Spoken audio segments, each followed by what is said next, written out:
Aje unasema style na class? Buda ujangara. Jamaa jangara bana. Ujedika uko ndeze. Kama upigi look mtu wangu uko ndeze, wewe jiwaga tu hivyo. Sasa inafika ugali. Ugali na kwa nguvu. Kati ya Betty Kialo na Lulu Hassan, unaweza penda kwenda date na nani?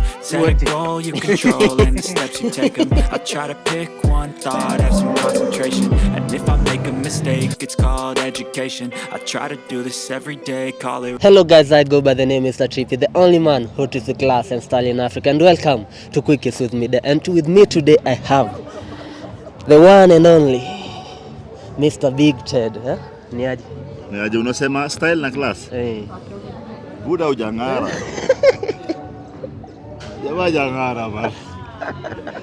Ujedika uko ndeze. Kama upigi look mtu wangu uko ndeze, wewe jiwaga tu hivyo. Mtu wote atembea tao without kungara. Yuko ndeze. The show is mine. Twende guys. So before you go, yes. Go on, Yes. Who or what inspired your look today? Just like that. I just felt like just being casual. Baseball jumper. One day we'll have a Kenyan baseball team. So na jumper mizizi. Alafu jeans taruka na sneakers zangu za nguvu, magwanda safi mbaya sana. So tu ilikuwa tu yani easy tu yani. To be honest, bila kudanganya. Very nice. What are your full names? My name is Thomas Kwaka Omolo. How old is Big Ted? Big Ted is 48 years old. What inspired Big Ted? In what area? Your name? Oh, because I used to be a roadie. Roadie ni wale watu wa mkono for a band called Heart. H-A-R-T. Kabla had the band, there was another band called Heart. It had Ted Josiah, Pete Odera, Esther Morakinyo, and Sally Oyugi. And I was helping them carry stuff. So kila sample kwa naitwaga, hey Ted, mimi na Ted Josiah tunaenda. Nikaambiwa wewe utakuwa Big Ted na wewe utakuwa Ted Josiah. Kwani how big were you? And I was 168 kilograms then. When did you first get into the limelight? 28 years ago. Where did you school? Which one? High school, primary? Primary and NASA. high school. Primary, Buruburuan Primary School, and then I was in Nairobi School. What are the biggest stages you ever emceed? Wow. I've emceed in Hollywood, in at the State House dinner with Barack Obama, with the Pope. I used to work at State House, so all the presidents who came to Kenya, I hosted them for dinner. What's your take on Kenyan film industry and the entertainment industry? Well, I think it's going somewhere. There's great potential, and I think there's an opportunity. You know what we always say, where there's a threat, there's an opportunity. What does Big Ted enjoy doing his leisure time? Well, I just love chilling with my wife. We just hang out. Mimi napendaga my jokes na my stories. So suka tunabangaiza. Like tonight, I'm going for a comedy night featuring some of Kenya's comedians, at Mama Rocks in Karen. What are the biggest challenges you ever faced in your line of duty? Well, number one is a lack of knowing things and refusing to ask, ego. And then number two ni pride, ile unaona ati nikiuliza watu wataona ni kama sijui. So those ones for me have been my biggest.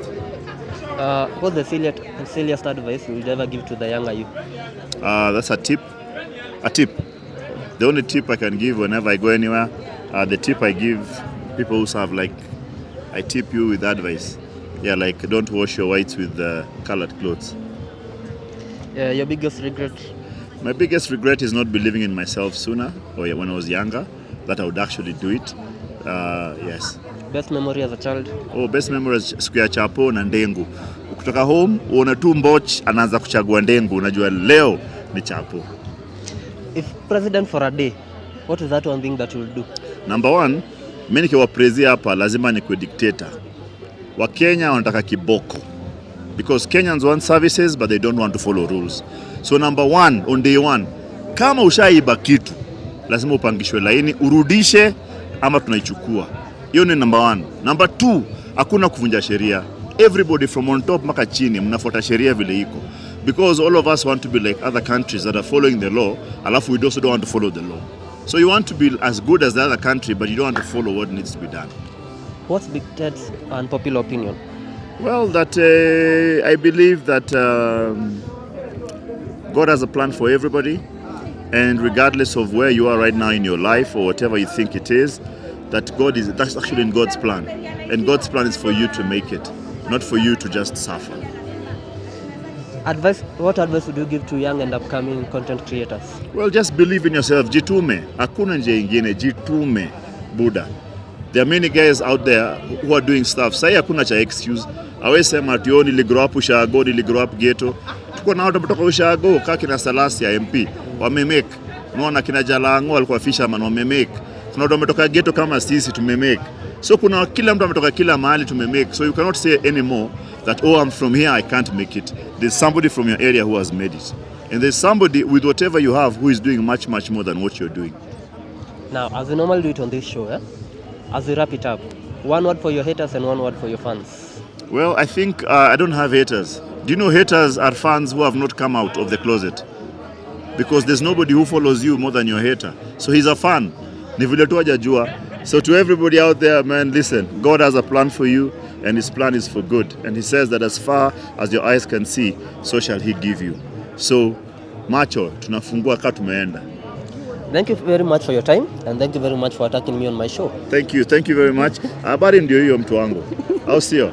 You know what they say about fashion and style? You know what they say? They say, you have fashion, I have style. Because fashion can be bought. Style, one is born with. Mideyah TV, spilling the tea, setting the trends.